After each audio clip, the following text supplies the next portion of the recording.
Hello friends, आज हमारे साथ हैं विवेक सर जो कि ज्योग्राफी में जेआरएफ हैं और ये भूगोल के ज्ञाता मैं कहूँगा इनको। तो विवेक जी बताइए, भूगोल जो कहते थे हिस्ट्री ज्योग्राफी बड़ी बेवफा, रात को रटी सुबह को सफ़ा, ये आपने भी सुना होगा बचपन में अपने। तो भूगोल में देखिए, एक तो साइंटिफिक भूगोल होती है जो कि पूरी साइंटिफिक होती है, लेकिन जो फैक्चुअल भूगोल होती है उसके बारे में बताइए, वो कहाँ से तैयार करें, क्योंकि फैक्चुअल बहुत होती है वो ज़रूरत से ज़्यादा।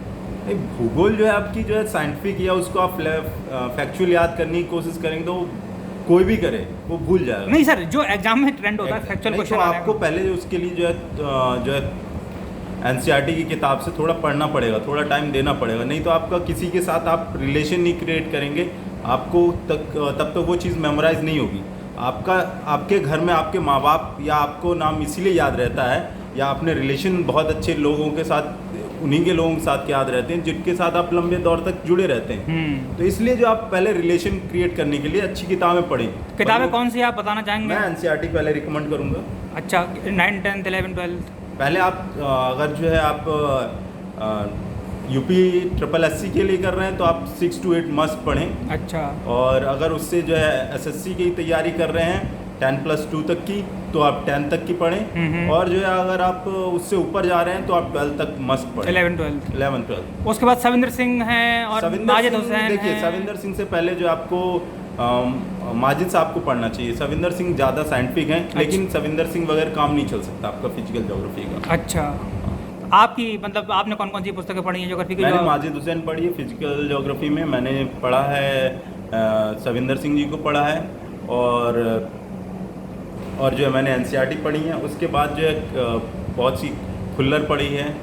और अच्छा सर, एक बात और बताइए, जो जैसे क्वेश्चंस इकोनॉमिक ज्योग्राफी के बहुत आते हैं कभी कभी। हाँ। तो उसके लिए ज़रा मार्गदर्शन करिए। इकोनॉमिक ज्योग्राफी तो मतलब उसको कैसे लिंक बिठाएं? जैसे यूक्रेन का युद्ध चल रहा है इस समय, और मैंने यूक्रेन का पढ़ा था, तो यूक्रेन अपने आप में बहुत ही ज़्यादा संसाधन है, उसमें हर चीज़ है वहाँ पे। तो बड़ा आश्चर्य हुआ मुझे। तो ये कैसे पता चले? मतलब अब हर चीज़ तो नेट पे देखूंगे, रिसर्च करी नहीं आएगी। देखिए, उसके लिए देखिए आप पहले तो मैप बनाएं और फिजिकल ज्योग्राफी को पहले बेस बना के चलें। आप फिजिकल ज्योग्राफी पढ़ के चलेंगे तो उससे सारी चीज़ें पता चल जाती हैं। जैसे हम हम्बोल्ट को देखते हैं, हम्बोल्ट जो है एक बार घूमने गया वो यूराल पर्वत के आसपास और रसिया में, तो वो अपने वहाँ के राजा से मिलने गया। उसने बताया कि भाई मैं इस क्षेत्र को घूमने गया हूँ, वहाँ खुदाई कराइए डोनबास की, और वहाँ पर कोयला निकलेगा। तो ये चीज़ क्या है कि आप फिजिकल ज्योग्राफी को अच्छे से पढ़ेंगे। उसके बाद आप कोई भी पढ़ लें, जगदीश की पढ़ लें, या जो आप पढ़ लें मेमोरिया किताब पढ़ लें, तो उनसे बहुत ज़्यादा बेसिक क्लियर हो जाता है आपका इकोनॉमिक ज्योग्राफी का, दोनों से ही।